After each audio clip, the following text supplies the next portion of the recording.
Malu ನಿಪ್ನಾಳ್‌ಗೆ big boss ಮನೇಲಿ ಇರೋದಕ್ಕೆ ಗೊತ್ತಾಗ್ತಾ ಇಲ್ಲ. ಬಿಗ್ ಬಾಸ್ ಮನೆಯ ರೂಲ್ಸ್ ಅಂಡ್ ರೆಗ್ಯುಲೇಷನ್ಸ್ ಅರ್ಥ ಆಗ್ತಾ ಇಲ್ಲ. First of all Malu ನಿಪ್ನಾಳ್‌ಗೆ captainship ಮಾಡೋದಕ್ಕೆ ಬರ್ತಾ ಇಲ್ಲ.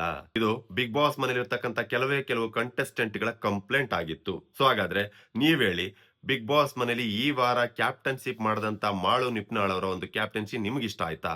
ಟು ಬಿ ಆನೆಸ್ಟ್ ನನಗೆ ಹೇಳ್ಬೇಕು ಅಂತಂದ್ರೆ, ಆ ಒಂದು ಜಾಗ ಉತ್ತರ ಕರ್ನಾಟಕ ಭಾಗದಿಂದ ಅವರ ಒಂದು ಭಾಷೆ ಎಲ್ಲಾನು ಹೊರತುಪಡಿಸಿ ಅವ್ರು ಈ ಒಂದು ಜಾಗಕ್ಕೆ ಬಂದು ಇಲ್ಲಿರ್ತಕ್ಕಂತ ಭಾಷೆ ಬಿಗ್ ಬಾಸ್ ಭಾಷೆನ ಅರ್ಥ ಮಾಡ್ಕೊಂಡು ಕಂಪ್ಯಾರಿಟಿವ್ಲಿ ಅದರ್ಸ್ ಇವರು ಮ್ಯಾಕ್ಸಿಮಮ್ ಇವರ ಒಂದು ಒಳ್ಳೆ ಬೆಸ್ಟ್ ಕ್ಯಾಪ್ಟನ್ಸಿ ಕೊಡೋದಕ್ಕೆ ಟ್ರೈ ಮಾಡಿದ್ರು.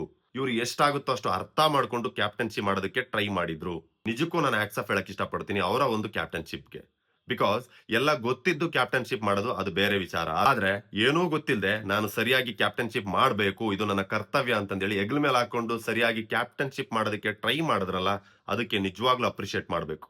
ಮಾಳು ನಿಪ್ನಾಳ್ ಅವರ ಕ್ಯಾಪ್ಟನ್ಸಿ ನಮಗೆ ಇಷ್ಟ ಆಗ್ತಾ ಇಲ್ಲ ಅಂತಂದೇಳಿ ಬಿಗ್ ಬಾಸ್ ಮನೇಲಿ ಇರ್ತಕ್ಕಂತ ಕೆಲವು ಕಂಟೆಸ್ಟೆಂಟ್ ಗಳಾಗಿರ್ತಕ್ಕಂತ ಅಶ್ವಿನಿ ಗೌಡ ಅವರು, ಧ್ರುವಂತ್ ಅವರು, ಕಾಕ್ರೋಚ್ ಅವರು, ರಾಶಿಕಾ, ರಿಷಾ ಅವರು ಇಷ್ಟು ಜನ ಕಂಪ್ಲೇಂಟ್ ಮಾಡಿದ್ದಾರೆ. ನಿಮ್ಗೆ ಸರಿಯಾದ ರೀಸನ್ಸ್ ಕೊಡಕ್ ಬರ್ತಾ ಇಲ್ಲ, ಸರಿಯಾಗಿ ಕ್ಯಾಪ್ಟನ್ಶಿಪ್ ಮಾಡಕ್ ಬರ್ತಾ ಇಲ್ಲ. ಬಿಗ್ ಬಾಸ್ ಹೇಳಿದ್ದೇ ಒಂದು, ನೀವು ಕೊಡ್ತಾ ಇರೋದೇ ಒಂದು. ಯಾವ್ದಕ್ಕೆ ಯಾವ್ದನ್ನ ಕೊಡಬೇಕು, ಯಾವ್ದನ್ನ ಚೂಸ್ ಮಾಡ್ಕೊಂಡ್ರೆ ಅದಕ್ಕೆ ಯಾವ ಸರಿಯಾದ ರೀಸನ್ಸ್ ಕೊಡಬೇಕು, ಇದ್ಯಾವುದು ನಿಮ್ಗೆ ಗೊತ್ತಿಲ್ಲ. ನಿಮ್ಗೆ ಸರಿಯಾಗಿ ಕ್ಯಾಪ್ಟನ್ಶಿಪ್ ಮಾಡಕ್ ಬರ್ತಾ ಇಲ್ಲ ಅಂತ ಹೇಳ್ತಾ ಇದ್ದಾರೆ. ಹಾಗಾದ್ರೆ ನೋಡೋಂತ ಆಡಿಯನ್ಸ್ ನೀವ್ ಹೇಳಿ, ಅವ್ರು ಮಾಡದಂತ ಕ್ಯಾಪ್ಟನ್ಶಿಪ್ ನಿಮ್ಗೆ ಇಷ್ಟ ಆಯ್ತಾ? ಅವ್ರು ಸರಿಯಾಗಿ ಮಾಡಿದ್ರ?